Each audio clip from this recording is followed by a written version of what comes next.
Баршаңызға сәлем, қымбатты достар, менің каналыма қош келдіңіздер. Бүгін біз сіздермен осындай ерекше зебра пирогын жасаймыз. Себебі бұл асқабақ пен ірімшіктен жасалатын зебра пирог. Менімен бірге жасап көріңіздер. Алдымен песочный тестамызды, яғни үгітілмелі қамырымызды дайындап аламыз. Оған еліктен ұнымызды өткізіп алып, үстіне қант пен қопсытқышымызды салып, қолымызбен барлығын жақсылап араластырып аламыз. Үстіне қатып тұрған сары майымызды салып, оны үккіштен ұнымызға мала отырып өткізіп аламыз.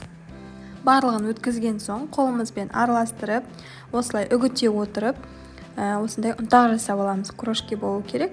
Оны үстіне ешқандай да су ешнәрсе қоспастан тек қана бір жұмыртқамызды жарып жіберіп, жұмсақ қамыр илеп аламыз. Міне біздің қамырымыз осындай болып шығады. Оны пакетке салып, үй температурасына қойып қоямыз. Тоңазытқышқа салмаймыз, себебі қатып қалады және жұмыс жасау қиын болып кетеді. Енді пирогымыздың салмасын дайындауға кірісеміз. Түсінікті болсын деп мен екі жаққа бөліп қойдым. Біріншісі ірімшікті масса, екіншісі асқабақты масса. Ірімшікті массаға творог керек, 9% жұмыртқа, ванилин, екі жақта да қант бар. Творог жақта көп болады қант. Және екі жақта бірдей мөлшерде жүгері крахмалы. Мына жақта да дәл сондай, бірақ ірімшіктің орнына бізде асқабақты пеште пісіріп алған дәмді болады. Асып алғаннан гөрі ешқандай дәмдеушісіз өзін пеште пісіріп алдым. Алдымен ірімшікті массамызды дайындаймыз. Барлық ингредиенттерді осылай блендерге саламыз да барлығын езіп аламыз блендермен. Мінекей ірімшікті массамыздың консистенциясы осындай болып шықты. Әдемі қоймалжың масса. Оны бір ыдысымызға құйып аламыз да, енді дәл осы блендердің ыдысын жумай-ақ асқабақты массамызды дайындаймыз. Асқабағымыз егер сулы болса, ситадан өткізіп алыңыздар, себебі консистенциясы сұйық болып кетеді. Сұйық болуға болмайды. Барлығын салып, дәл жаңағыдай блендермен езіп аламыз. Міне осылай екі массамызды дайындап алдық.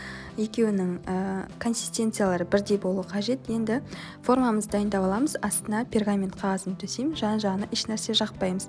Осылай манағы дайындап алған, илеп алған қамырымызды төсеп шығамыз.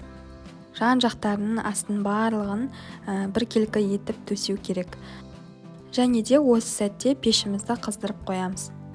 Енді бірінші творожный, яғни ірімшікті массамыздан бастап, ортасынан бастап екі қасықтан екеуін кезек-кезек салып шығамыз, дәл зебра пирогындай.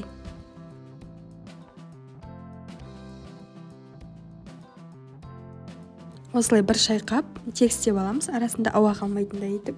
Бетіне ағаш таяқшамен осылай әдемі өрнектер қойып шығуға болады. Енді қызып тұрған 180 градус пешімізде 50 минут пісіріп аламыз. Міне піскенде осындай былқылдап тұрады беті. Біз толықтай суығанша күтеміз. Алдымен пешті өшіргеннен кейін қақпағын ашып қойып 20 минут қоямыз, себебі біздің пирогымызда температурный шок болмауы қажет. Толықтай бөлме температурасында 5-6 сағат суығаннан кейін барып кесеміз. Оған дейін кесуге болмайды, себебі әлі қатпаған. Сондықтан да міндетті түрде күтеміз. Мінекей осындай болып шықты. Кескенде өрнегі өте әдемі, зебра пирогына ұқсайды, бірақ ерекше, дәмі де ерекше. Асқабақты ұнататындарға бұл пирог ұнайды, ал асқабақты ұнатпайтындарға ұнамауы мүмкін. Видеоны соңына дейін қарап, менімен бірге болғандарыңызға рахмет. Менің каналыма тіркеліп алуды ұмытпаңыздар. Егер де видеолар ұнаса, достарыңызбен бөлісе жүріңіздер. Баршаңызға ас болсын.